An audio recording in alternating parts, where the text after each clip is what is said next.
Dear website makers, you're making it way too easy. The whole way that we treat passwords needs to be changed. Let me tell you why. I'm going to explain to you some of the ways to crack other people's passwords, but remember, do not do this to me. My feelings do in fact get hurt easily. Having set the stage, let's explore various methods to retrieve passwords from others. From humble beginnings. You know when you sign up for a website and it asks you to make a password with capitals, numbers, and other special characters? It seems like a logical step towards security, but this usually does absolutely nothing to make your password more secure. And in fact, I would argue that sometimes it might make your password even easier to guess.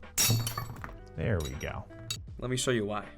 This is a brute force algorithm, which means all it does is go through every single combination of every single character in every single position until it correctly guesses the password. It is simple, yet surprisingly effective. It works by iterating over a predefined library of characters, which includes all letters from the alphabet, numbers, and other potential symbols. It begins with the minimum possible length for a password and generates every combination of characters at that length. Once it has explored all combinations, it increments the password length by 1, and then this process is repeated, progressively increasing the length until the correct password is successfully identified. But this is why there's not really a point in making your password have a bunch of weird characters. The algorithm doesn't care if you have an @ or an exclamation mark symbol, it's going to check them regardless. This means that a password like this is going to be just as secure as this. The algorithm is going to have to go through every possibility anyway. The real determinant of a password's strength is usually its length, not the variety of characters that it contains. Let me demonstrate. Using the program, when I make the password 1 character, it takes 1 millisecond. With 2, it takes 4. 3, 26, 4, 342, 5, 6.5 seconds, 6, 201 seconds, and 7 is 1.5 hours. 8, I left my computer running all night and it never finished. Now I'm sure the code I wrote is not the fastest way of doing this, and there are better algorithms that are more efficient. But with this demonstration, you could see how exponentially harder the password is to guess the longer it is. So when companies say to add special characters, that's probably not doing anything to make your password more secure, unless adding those characters adds to the length of the password. This brute force method is exhaustive and unsophisticated, in that it relies purely on computational power and time, rather than cleverness or shortcuts. In a completely different vein, consider this. Here's a dictionary of the top 100 most used passwords. If we want to steal someone's account, we should start with this. Better yet, what about the list of 10,000 on Wikipedia?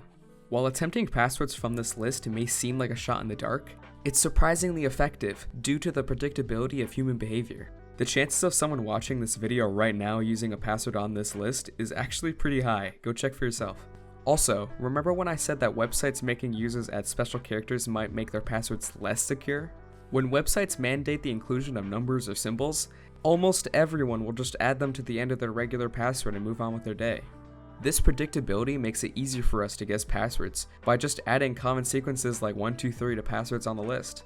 But we're jumping the gun a little. Should we really try every single password from that list? No, we can eliminate most of them, leaving us with maybe a couple hundred candidates. But how? Facebook.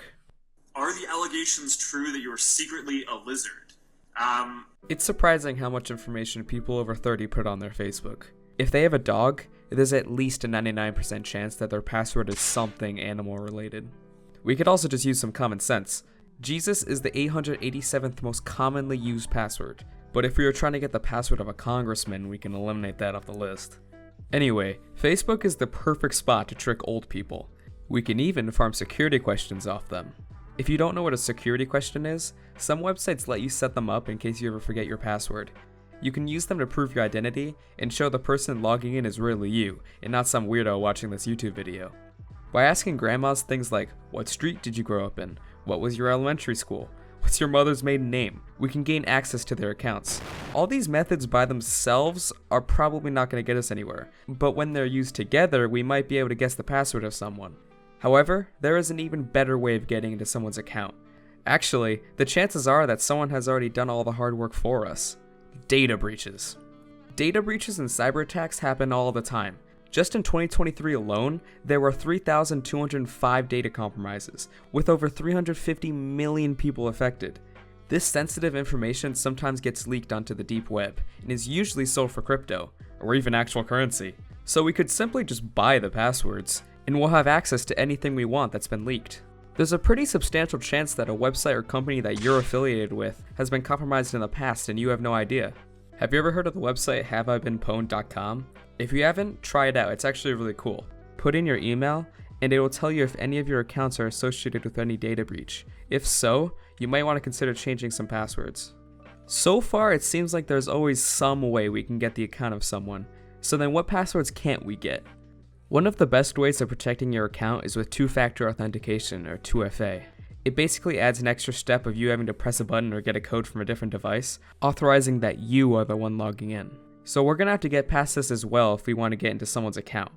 This is a great way of keeping your password safe, but some people grow too reliant on 2FA, and we can exploit that.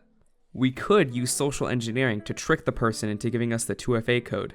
In some cases, if we know enough about the person, we can call technical support impersonating them, saying that we got locked out of our account.